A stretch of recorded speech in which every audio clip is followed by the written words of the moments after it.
दोस्तों welcome to our mutual fund series episode 3। इस episode में हम आपको बताएंगे कि म्यूचुअल फंड को सेलेक्ट करने से पहले आपको क्या क्या चीजें देखनी चाहिए। पहले एपिसोड में हम आपको म्यूचुअल फंड के बेसिक्स और दूसरे एपिसोड में हम आपको ऑलरेडी म्यूचुअल फंड के टाइप समझा चुके हैं। तो चलिए अब म्यूचुअल फंड को सेलेक्ट करने से पहले क्या देखना है ये समझते हैं। तो देखिए, सबसे पहली चीज जो आपको एक म्यूचुअल फंड को सेलेक्ट करने से पहले देखनी चाहिए, जो कि लोग नहीं देखते हैं, वो है उसका एक्सपेंस रेशियो। मैंने आपको पहले ही एपिसोड में बता दिया था कि म्यूचुअल फंड में जब आप इन्वेस्ट करते हैं तो जो म्यूचुअल फंड संभालने वाली एसेट मैनेजमेंट कंपनी है वो आपसे एक फीस चार्ज करती है जिसको एक्सपेंस रेशियो कहा जाता है। ये जो फीस होती है ये एक एनुअल फीस होती है। अब मैं आपको एक शॉर्ट एग्जांपल से समझाता हूं। मान लीजिए आपने एक म्यूचुअल फंड में एक साल में 1 लाख रुपए इन्वेस्ट कर दिए हैं, तो यहां पर उस म्यूचुअल फंड का अगर एक्सपेंस रेशियो 1% का होगा तो 1 लाख में से 1,000 रुपए वो अपने चार्जेस काट लेंगे।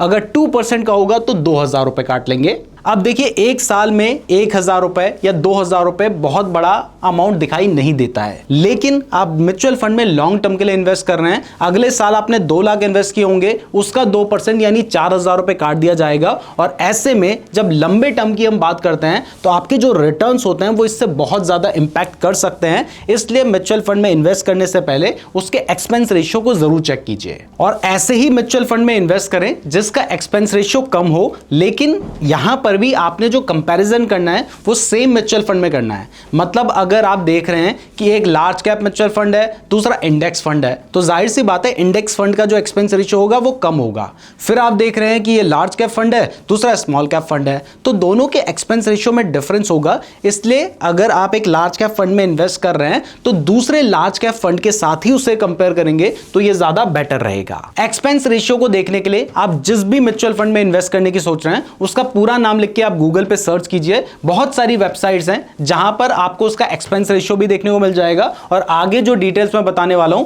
वो भी देखने को मिल जाएगी। जैसे ग्रो की वेबसाइट में आप देख सकते हैं, एंजल वन की वेबसाइट में देख सकते हैं, ईटी मनी की वेबसाइट में देख सकते हैं। वैसे अगर आप म्यूचुअल फंड में इन्वेस्ट करना चाहते हैं तो जिस डीमैट अकाउंट का यूज मैं करता हूं मैंने उसका लिंक डिस्क्रिप्शन पे दे रखा है, वहां से आप इन्वेस्ट कर सकते हैं। वीडियो पसंद आ रही है तो वीडियो को लाइक और चैनल को सब्सक्राइब जरूर कर दीजिएगा। अब दूसरी चीज जो आपको एक म्यूचुअल फंड में इन्वेस्ट करने से पहले देखनी चाहिए वो होते हैं उसके पास्ट रिटर्न्स। देखिए, ये वैसे एक ऐसी चीज है जो हर कोई देखता है, लेकिन सही तरीके से इंटेलिजेंटली कैसे देखनी है वो मैं आपको बताता हूं। तो पास्ट रिटर्न्स की बात करें तो पास्ट रिटर्न्स ज्यादातर म्यूचुअल फंड्स में 1 ईयर, 3 ईयर और 5 ईयर के रिटर्न्स देखे जाते हैं। आप देखते हैं कि भैया पिछले साल इस म्यूचुअल फंड ने इतने % के रिटर्न्स दिए थे, दूसरे म्यूचुअल फंड ने इतने % के रिटर्न्स दिए थे। आपको दिखाई देता है जिसने ज्यादा रिटर्न्स दिए आप उसमें इन्वेस्ट कर देते हैं।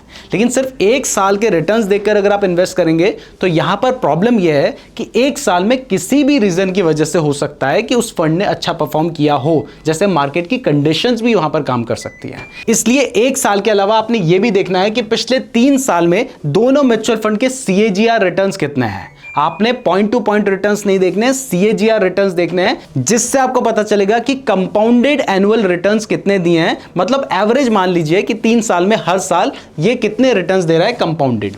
ऐसे ही आपने 5 साल के भी CAGR रिटर्न्स देखने हैं और दोनों के जिनमें आप इन्वेस्ट करने की सोच रहे हैं दोनों को कंपेयर करना है। कंपेयर करने के लिए ईटी मनी अच्छी वेबसाइट है, खुद यूज करता हूं इसलिए बता रहा हूं। इसके अलावा आप चाहें तो जब से दोनों म्यूचुअल फंड लॉन्च हुए हैं उनके सिंस इंसेप्शन रिटर्न्स भी देख सकते हैं।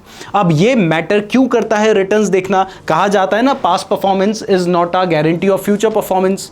तो रीजन ये है कि आपको थोड़ा सा आइडिया मिल जाता है, उसके बेसिस पे आपने पूरा डिसीजन नहीं लेना है। लेकिन अगर कोई म्यूचुअल फंड है जो 10 साल से कंसिस्टेंटली अच्छा परफॉर्म करता आ रहा है तो जाहिर सी बात है कि उस AMC में कुछ ना कुछ अच्छा होगा। उसके जो फंड मैनेजर्स होंगे वो ज्यादा प्रोफेशनल्स होंगे, ज्यादा एफर्ट डालते होंगे, जिसकी वजह से वो एक कंसिस्टेंट रिटर्न्स आपको दे पाए हैं। But again, past returns is not a guarantee of future returns. तो दूसरी चीज आपने ये देखनी है। तीसरी और बहुत इंपॉर्टेंट चीज जो आपको एक म्यूचुअल फंड में इन्वेस्ट करने से पहले देखनी होती है वो होती है उसकी AMC यानी एसेट मैनेजमेंट कंपनी, यानी उस म्यूचुअल फंड को अल्टीमेटली कौन सी कंपनी चला रही है। बहुत सारे बैंक्स हैं जो अपने म्यूचुअल फंड चला रहे हैं, बहुत सारी प्राइवेट कंपनीज भी हैं जो अपने म्यूचुअल फंड चला रही हैं। तो अगर आप लॉन्ग टर्म के लिए किसी म्यूचुअल फंड में पैसा इन्वेस्ट कर रहे हैं या हर महीने अपनी मेहनत की कमाई कहां पर इन्वेस्ट करना चाह रहे हैं तो यहां पर आप ऐसी ही कंपनी में इन्वेस्ट करें जो बहुत लंबे टाइम से चली आ रही है और जिस पर आपको भरोसा हो। यानी ऐसी भी कोई नई कंपनी आती है एकदम से अच्छे रिटर्न्स दे देती है तो एकदम से शिफ्ट या एकदम से जंप करना ठीक नहीं होगा, क्योंकि जो नई एएमसी है हो सकता है वो शुरू में अच्छे रिटर्न्स भी दे दे, लेकिन कई बार कोई लीगल प्रॉब्लम में वो फंस जाए या फिर कोई कंप्लायंस को पूरा ना कर रही हो या बहुत सारा तरह की दिक्कतें हो सकती हैं। इसलिए जो एस्टैब्लिश्ड कंपनीज हैं उनके म्यूचुअल फंड में इन्वेस्ट करेंगे तो ज्यादा बेहतर रहेगा। अब इसके बाद नेक्स्ट चीज जो आपने जरूर देखनी चाहिए, 99% लोगों ने देखी भी नहीं होगी, उन्हें पता भी नहीं होगा जिस म्यूचुअल फंड में इन्वेस्ट किया है उसको मैनेज करने वाला फंड मैनेजर कौन है या उसका एक्सपीरियंस क्या है। यह भी एक बहुत जरूरी चीज होती है म्यूचुअल फंड में इन्वेस्ट करने से पहले। फंड मैनेजर वो एक्सपर्ट व्यक्ति होता है जो कि आपके फंड को मैनेज करता है। वैसे एक पूरी टीम होती है, लेकिन उस टीम का हेड कौन है यह भी देखना बहुत ज्यादा जरूरी होता है। और आपने सिर्फ उस फंड मैनेजर का नाम नहीं देख लेना है, आपने पहले उसका नाम को जानना है, उसके बाद आपने गूगल पे देखना है कि उस व्यक्ति को कितने साल का एक्सपीरियंस है। और अगर मान लीजिए कोई एक ऐसी एएमसी है जिसका पिछले 2 साल में 3 बार फंड मैनेजर बदल गया है, तो यहां पर कंसिस्टेंसी के इश्यूज हो सकते हैं। इसलिए फंड मैनेजर देखिए कितने लंबे समय से वो वहां पर काम कर रहा है, देखिए उसका एक्सपीरियंस कितना है, क्योंकि वही अल्टीमेटली होल्ड करता है डिसीजन आपके पैसे को कहां पर इन्वेस्ट किया जाएगा और कितने रिटर्न्स वो कमा के ला सकता है, ये उसके हाथ में होता है। तो ये आपने जरूर देखना है। इसके अलावा अगर टेक्निकल चले जाएं तो शार्प रेशियो भी एक चीज होती है जो आपको बताता है कि आपका म्यूचुअल फंड रिस्क के हिसाब से कितने रिटर्न्स दे रहा है। ये जितना ज्यादा हो उतना अच्छा माना जाता है, 3 से ज्यादा हो तो बहुत अच्छा माना जाएगा। तो आप शार्प रेशियो को भी देख सकते हैं। इसके अलावा आप स्टैंडर्ड डेविएशन भी देख सकते हैं, जिससे आपको पता चलेगा